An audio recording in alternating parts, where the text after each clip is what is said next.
So, hello. I'm gonna do a golf course walk with these four. I thought it'd be a nice little group to discuss spotting with. You'd probably argue that Pickles is the heaviest spotted of them all, but she isn't what I'd class as heavily spotted. So Nala, her best spot side is this side. So there's a lovely even covering of spots, mostly individual, but even on these joined up ones, you can count. You can go 1, 2, 3, 4, 5, 6, 7, 8, 9. You see what I mean? So you can, even though they're joined, like that's 2 spots. That's 2. That's 2, I'd say. So that's what counts. Whereas if they've got like a big clump of spots and you can't really pull out, identify how many spots that clump is made out of, that's not desirable. Now when Nala comes side by side, I'll show you what she's got. So you see how Nala's got this big open place there with no spots. That's called a window. That's not desirable. And that window is on her show side. So when I stand her, I always stand her best spot side to the judge. And yeah, Nala, despite the window, I'd still call her nicely spotted. Pickles is a lot heavier spotted, and a lot more of hers join up than say on Nala. But she's got an even covering.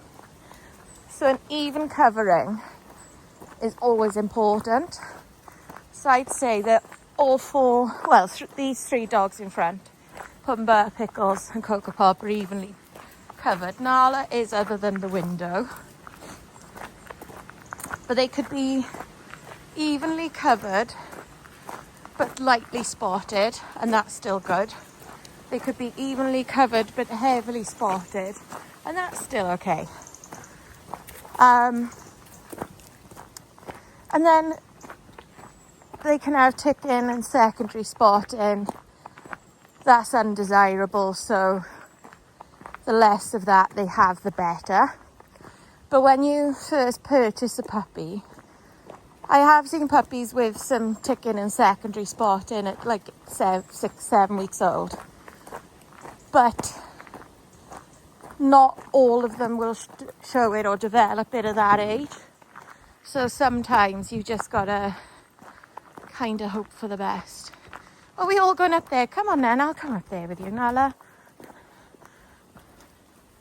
And then with confirmation showing, you are paying for someone else's opinion. So, and you are paying for somebody else's interpretation of the breed standard. I'm not going to get into the politics of showing and facey judges and stuff. That happens, obviously, but we're just going to discuss this as we would for any honest judge who judges the dogs. So when I read a book, I come up with a mental image of the story or the description, and that's where we're at for the breed standards, is how this one judge interprets it is how it is. How they will mark it, and what will also happen. Coco Pup. Is you've dropped it. I think Pickles had that, didn't she? Is different people will place different parts of the breed standard of more importance than others.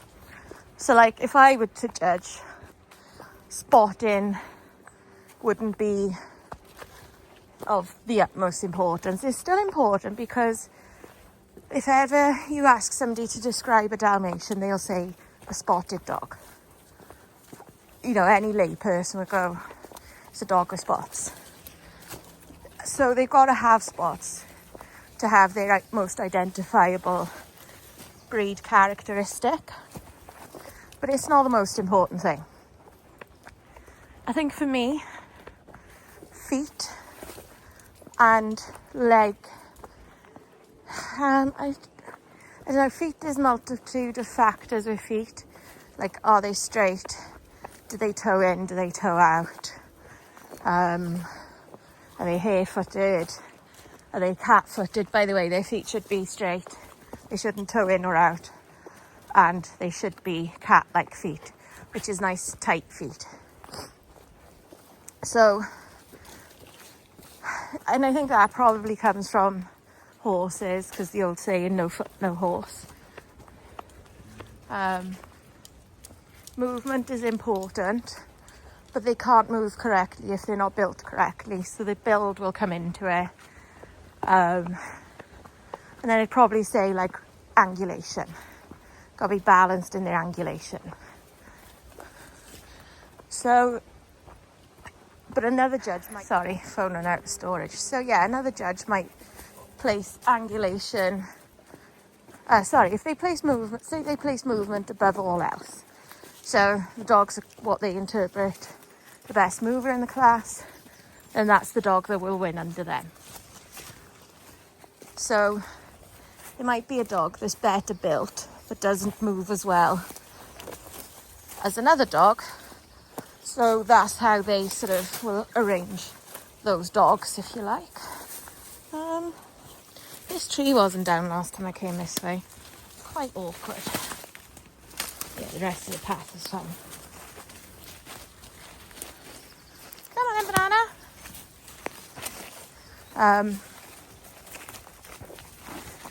So yeah, for that judge, they place the best movers above the best built dogs. I mean, ideally you have one that ticks every box, but there's no such thing as the perfect dog, and you've got to have a way of, you know, placing them, putting them in order. So yeah, the spotting, the other requirements are that their nose is fully pigmented and their eye rims are too. Yeah, that path is still there, guys. Do you want me to go first?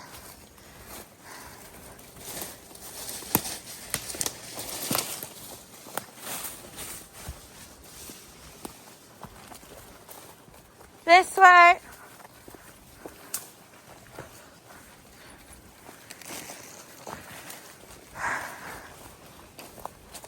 So yeah, the eye rims, so like I call it eyeliner if you've heard me in videos. You need to have complete eyeliner. See how Nala, it's clear black all the way around her eyes, and all of her nose is black.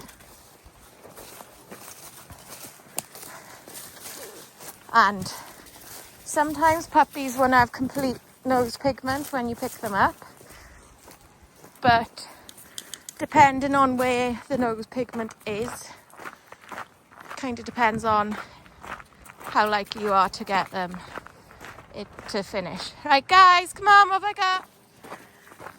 So yeah, I mean, I know the question was about spotting and then what other things to look for. I know nose pigment, as I was saying, does fill in. It does fill in more as they age, but it kind of depends where it's at as to whether it'll complete. And it's not something to say like you can never show a dog without complete nose pigment, but it's better that you do.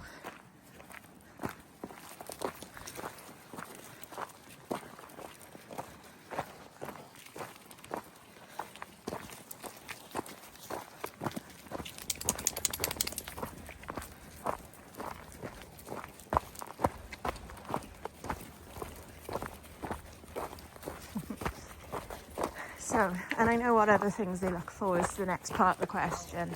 I will answer that in another video because I think this one's gone on long enough. I shall see you all soon. Bye.